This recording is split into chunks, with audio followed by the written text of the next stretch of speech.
September 5వ తారీఖు సామాన్య కాలము 22వ గురువారం. మొదటి పట్టణము పునీత చిన్నప్ప గారు కొరింథీయులకు రాసిన మొదటి లేఖ 3వ అధ్యాయము 18 నుండి 23వ వచనం వరకు.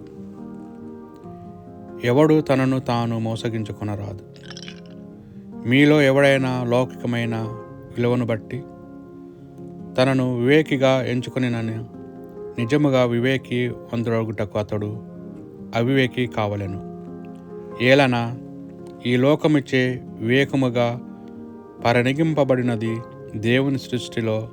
దేవుని దృష్టిలో అవివేకము. పరిశుద్ధ గ్రంథము పలుకుచున్నట్టు వివేకమంతులను వారి తెలివితేటలోనే దేవుడు బంధించును. వివేకవంతులు ఆలోచనలను శూన్యములని ప్రభువునకు తెలియను అని పరిశుద్ధ గ్రంథము వేరొక చోట చెప్పబడినది. కనుక మానవులు చేతలను గూర్చి ఎవడు గొప్పలు చెప్పరాదు. నిజమునకు అంతయు మీదే. పౌలు, అపోలు, పేతురు, ఈ ప్రపంచము, జీవన స్మరణములు, వర్తమానము, భవిష్యత్తు ఇవన్నీ మీవే. మీరు క్రీస్తుకు చెందినవారు, క్రీస్తు దేవునికి చెందినవాడు. ఇది ప్రభువాక్కు. భక్తి కీర్తన. భూమియు దాని మీదనున్న సమస్త వస్తువులను ప్రభువే. ప్రపంచమును దాని యందు వసించు ప్రాణులెల్లా ఆయనకు చెందినవే. ఆయన భూమిని సముద్రముల మీద నిర్మించెను, అంత ప్రవాహముల మీద స్థిరముగా నెలకొల్పెను. ప్రభు పర్వతము ఎక్కుటకు అర్హుడెవడు? ఆయన పవిత్ర స్థలమును అడుగుటకు యోగ్యుడెవడు?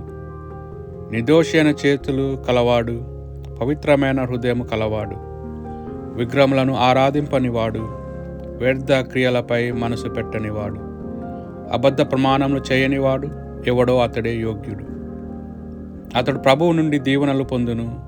అతని రక్షకుడైన ప్రభువు అతనిని నీతిమంతునిగా గణించును. ప్రభువును వెదుకొనుచు వచ్చేడివారు, యాకోబు దేవుని సన్నిధిలోనికి వచ్చేడివారు ఇట్టివారే. సువార్త పట్టణము. పునీత లూకాసు గారు రాసిన సువార్త సువిశేషంలోని భాగము 5వ అధ్యాయము 1 నుండి 11 వచనం వరకు. యేసు ఒక పర్యాయము గెనసరేతు సరస్సు తీరమున నిలిచి ఉండగా జనసమూహము దేవుని వాక్కును ఆలకించుటకు ఆయన యొద్దకు నెట్టుకొనుచూ వచ్చిరి. ఆయన అచ్చట 2 పడవలను చూచెను. జాలర్లు వాని నుండి దిగి తమ వలలను శుభ్రపరుచుకొని చుండిరి. అందులో ఒకటి సీమోను పడవ. యేసు ఆ పడవనెక్కి దానిని ఒడ్డు నుండి లోనికి కొద్దిగా త్రోయమని అందు కూర్చుండి ప్రజలకు ఉపదేశింప ఆరంభించెను. ఉపదేశించుట ముగిచిన పిదప యేసు సీమోనుతో, మీరు పడవను ఇంకను లోతునకు తీసుకొని వెళ్ళి చేపలకై మీ వలను వేయుడు అనెను. అందుకు సీమోను, మేము రాత్రంతా శ్రమించితిమి, కాని ఫలితము లేదు. అయినా మీ మాట మీద వలను వేసేదను అని ప్రత్యుత్తరం ఇచ్చాను. వల వేయగానే వల చినుగుబోనని చేపలు పడెను.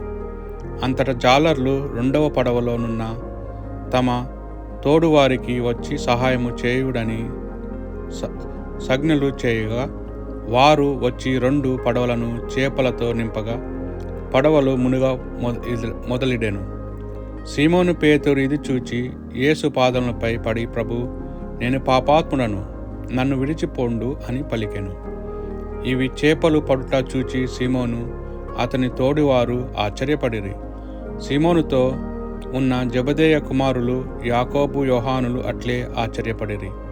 యేసు అప్పుడు సీమోనుతో, భయపడవలదు, ఇక నుండి నీవు మనుషులను పట్టువాడవై ఉందువు అనెను.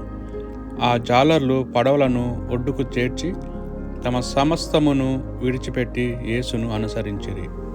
ఇది క్రీస్తు సువిశేషము.